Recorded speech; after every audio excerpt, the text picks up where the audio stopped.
Target কি তবে চট্টগ্রাম? কেন হঠাৎ করেই চট্টগ্রামের দিকে সবার নজর? গোয়েন্দা সংস্থাগুলো কেন চট্টগ্রামের উপর বড় ধরনের হামলার আশঙ্কা করছে? আজ আমরা এই ভিডিওতে উন্মোচন করব সীমান্তের পিছনে সেই চাঞ্চল্যকর তথ্য এবং জানব কেন আমাদের সেনাবাহিনী সর্বোচ্চ সতর্ক অবস্থায় রয়েছে। ভিডিওটি শেষ পর্যন্ত দেখুন, কারণ আজকের প্রতিটি তথ্য আপনার জাতীয় নিরাপত্তার সাথে জড়িত।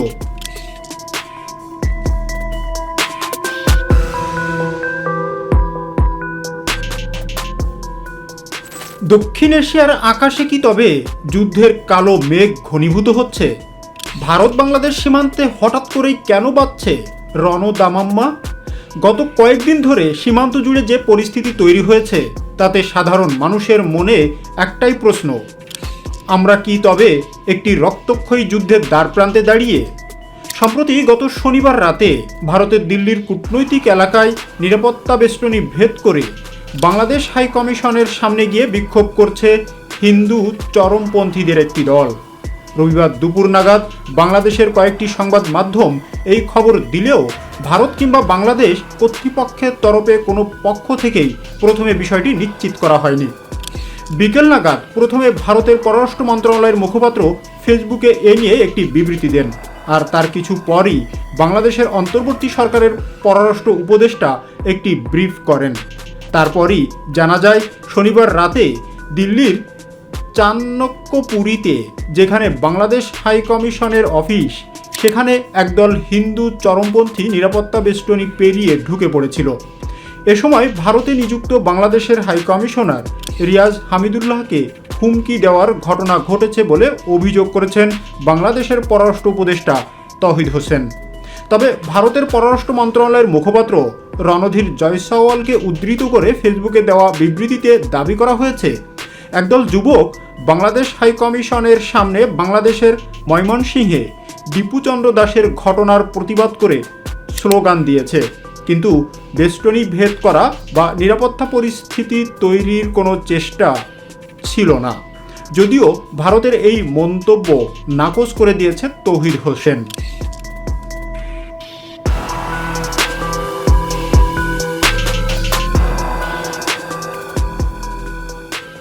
সপ্তাহখানেক ধরে ভারতের সাথে বাংলাদেশের সম্পর্কে টানাপোড়েন বাড়ছে এবং দুই দেশের এই নিয়ে তিক্ত ঘটনা বেড়েই চলেছে।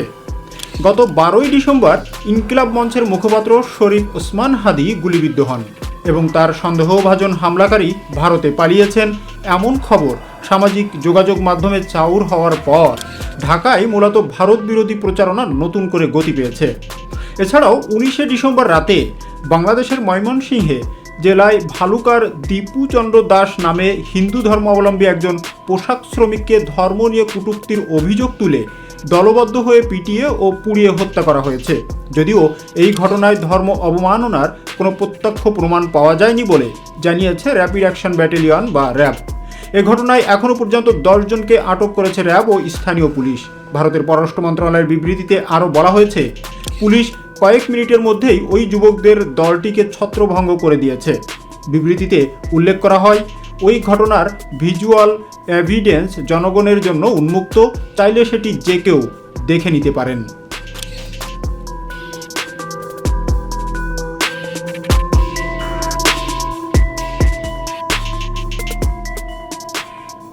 সাথে উল্লেখ করা হয়েছে, ভারত ভিয়েনা কনভেনশন অনুযায়ী তার ভূখণ্ডের মধ্যে বিদেশি মিশনগুলোর নিরাপত্তা নিশ্চিতে অঙ্গীকারবদ্ধ।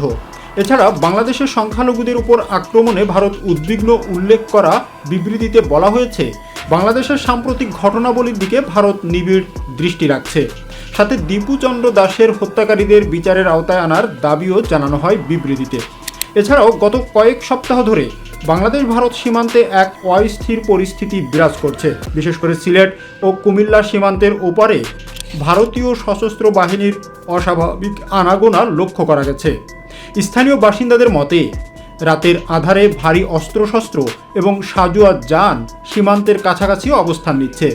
অন্যদিকে বর্ডার গার্ড বাংলাদেশ বা বিজিবিকে রেড অ্যালার্ট জারি করে সর্বোচ্চ সতর্কতায় রাখা হয়েছে। কোনো উস্কানি ছাড়াই কেন ওপার থেকে যুদ্ধের হুমকি আসছে? কূটনৈতিক স্তরে আলোচনা চললেও মাঠ পর্যায়ের চিত্র একদমই ভিন্ন। বিশেষজ্ঞরা বলছেন, দক্ষিণ এশিয়ার ভূ রাজনীতিতে এমন অস্থিরতা গত কয়েক দশকে দেখা যায়নি।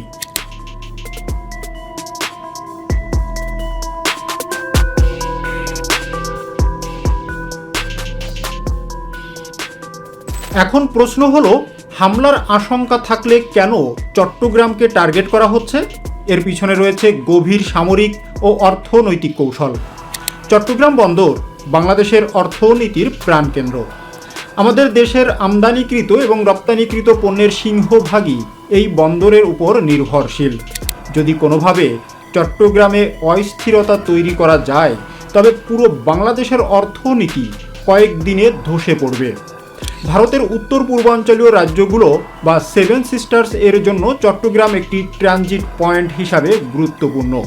বর্তমানে পাল্টে যাওয়ার রাজনৈতিক প্রেক্ষাপটে যদি ভারত মনে করে তাদের এই করিডোর বা ট্রানজিট সুবিধা হুমকির মুখে, তবে তারা সরাসরি চট্টগ্রামের দিকে নজর দিতে পারে, এমনটাই আশঙ্কা করছে সামরিক বিশ্লেষকরা। বঙ্গোপসাগর বর্তমানে বিশ্বের পরাশক্তিগুলোর খেলার মাঠ। চীন এবং আমেরিকার দ্বন্দ্বের মাঝে চট্টগ্রাম বন্দর ও গভীর সমুদ্র বন্দরের নিয়ন্ত্রণ নিতে চাওয়া যে কোনো শক্তির জন্য একটি যুদ্ধের উস্কানি হতে পারে। বেশ কিছু গোপন সূত্র এবং গোয়েন্দা রিপোর্ট অনুযায়ী সীমান্তে অনুপ্রবেশ এবং ফলস ফ্ল্যাগ অপারেশনের মাধ্যমে চট্টগ্রামের উপর হামলার পটভূমি তৈরি করা হতে পারে। সামাজিক যোগাযোগ মাধ্যমে ছড়িয়ে পড়া নানা ভিডিও এবং সীমান্তের ওপারে মিডিয়ার নেতিবাচক প্রচারণাও কিন্তু যুদ্ধের সংকেত দিচ্ছে।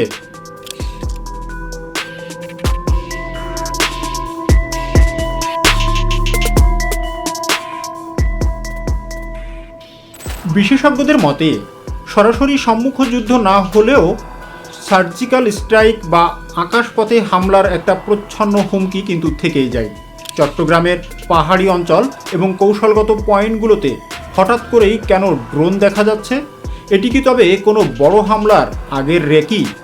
নিরাপত্তা বিশ্লেষকরা বলছেন, চট্টগ্রামের সমুদ্র উপকূলীয় এলাকায় বিদেশি সাবমেরিন বা যুদ্ধজাহাজের আনাগোনাও সন্দেহের বাইরে নয়।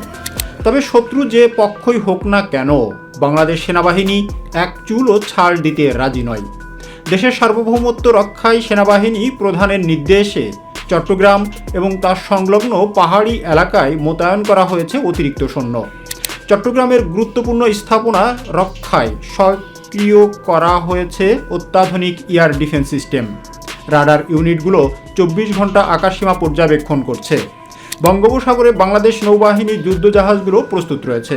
সমুদ্র সীমা দিয়ে যাতে কোনো অনুপ্রবেশ না ঘটে সেজন্য গানবোটগুলো নিয়মিত মহড়া দিচ্ছে। চট্টগ্রামের বিশেষ বিশেষ পয়েন্টে সেনাবাহিনীর কমান্ডো ইউনিটগুলোকেও অন কল পজিশনে রাখা হয়েছে।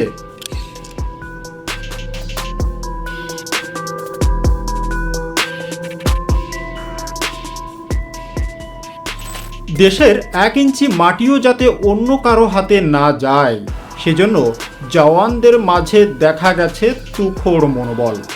সেনাবাহিনীর পক্ষ থেকে সাফ জানিয়ে দেওয়া হয়েছে, বাংলাদেশ শান্তিপ্রিয় রাষ্ট্র, তবে আক্রান্ত হলে তারা পাল্টা আঘাত দিতে বিন্দুমাত্র দ্বিধা করবে না। যুদ্ধের দামামা হয়তো বাড়ছে, কিন্তু আমাদের মনে রাখতে হবে গুজব যুদ্ধের চেয়েও ভয়ঙ্কর। এই সংকটময় সময়ে আমাদের আতঙ্কিত হওয়া চলবে না।